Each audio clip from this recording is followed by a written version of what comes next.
आउज़ुबिल्लाहि मिनश्शैतानिर्रजीम बिस्मिल्लाहिर्रहमानिर्रहीम। अस्सलाम वालेकुम, मेरा नाम सुबह सलीम है। आज मैं आपको गौहर पब्लिशर की जानिब से खुशामदीद कहती हूँ। हमारा मोटो है redefining the geography of education through digital resources for conceptual learning. आज हम गौहर निदाए उर्दू जमात अव्वल सबक नंबर 14 सफ़ा नंबर 133 खोलेंगे और वहाँ पर मौजूद हार से जीत तक का सबक जो है उसकी मश्क को हल करेंगे। जल्दी से आप सफ़ा नंबर 133 खोलें और वहाँ पर हम देखते हैं सवाल नंबर 1 क्या दिया गया है। सबने खोल लिया सफ़ा नंबर 133? शाबाश। देखते हैं क्या दिया गया है सवाल नंबर 1। आओ समझें। सवाल नंबर 1 है दुरुस्त जुमले पर टिक और गलत पर क्रॉस लगाएं। चंद जुमले दिए गए हैं, आपने मुझे बताना है कि ये दुरुस्त हैं या गलत हैं। सबसे पहला जुमला क्या है? हमाद क्रिकेट टीम का कप्तान था। कप्तान था? नहीं, क्रॉस लगाएं यहाँ पर। बादशाह दुश्मन की तलाश में बैठा था। बादशाह दुश्मन की तलाश में बैठा था? नहीं, वो तो नदी के किनारे हार कर बैठा था। यहाँ पर क्या लगाएंगे? क्रॉस। चुंटी ने हिम्मत से काम लेने का सबक दिया। चुंटी ने यही सबक दिया हमें, टिक लगाएं। मुश्किल हालात में हमें हिम्मत से काम लेना चाहिए। यहाँ पर क्या आएगा? टिक। बिल्कुल हिम्मत से काम लेना चाहिए। सवाल नंबर 2 क्या है? जवाब लिखें। चंद सवाल हैं, मैं आपसे करूँगी और आपने जल्दी से उसके जवाब मुझे देने हैं। हमाद क्यों दुखी था? क्यों दुखी था? हमाद इसलिए दुखी था क्योंकि वो मैच हार गया था। शाबाश। बादशाह ने चुंटी से क्या सबक सीखा? जल्दी से बताएं। शाबाश।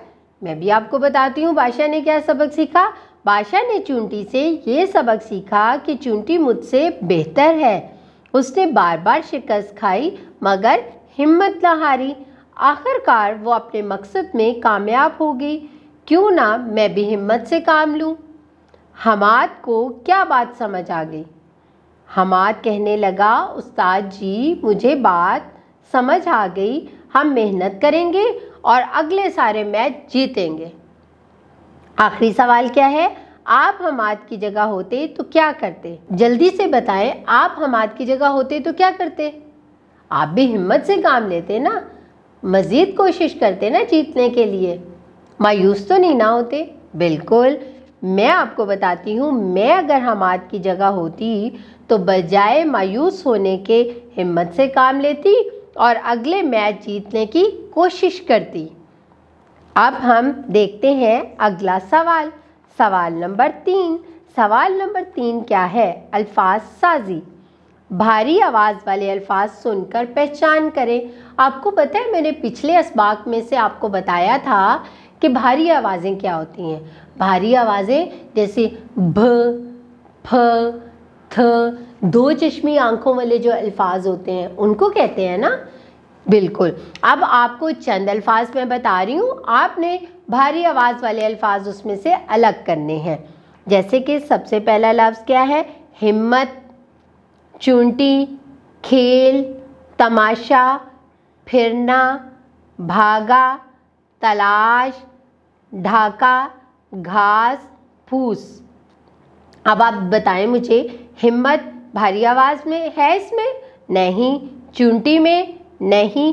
खेल, खेल में भारी आवाज़ है ख की। इसी तरह तमाशा? नहीं। फिरना, फिरना में भारी आवाज़ है फ की। Very good. भागा, भागा में भारी आवाज़ है भ की। Very good. तलाश? नहीं। ढाका, ढाका में भारी आवाज़ है? बिल्कुल है ढ की। Very good. घास फूस, घास फूस, घास फूस में है घ की और फ की। घ की और फ की। Very good. अब हम सफ़ा नंबर 134 खोलते हैं और देखते हैं वहाँ पर कौन से सवाल आते हैं। जल्दी से सफ़ा नंबर 134 खोलें। सबसे पहले सवाल नंबर 4 है और वो क्या है? आओ बात करें। जोड़ी में बैठकर बादशाह की कहानी अपने अल्फाज में एक दूसरे को सुनाएं। या अपने घर में जाना है और अपने वालिदैन और अपने बहन भाइयों को बादशाह की कहानी सुनानी है। मुझे यकीन है कि अब तक की ये मश्क आपने बहुत अच्छी तरह से समझ भी ली होगी और उसको हल भी किया होगा।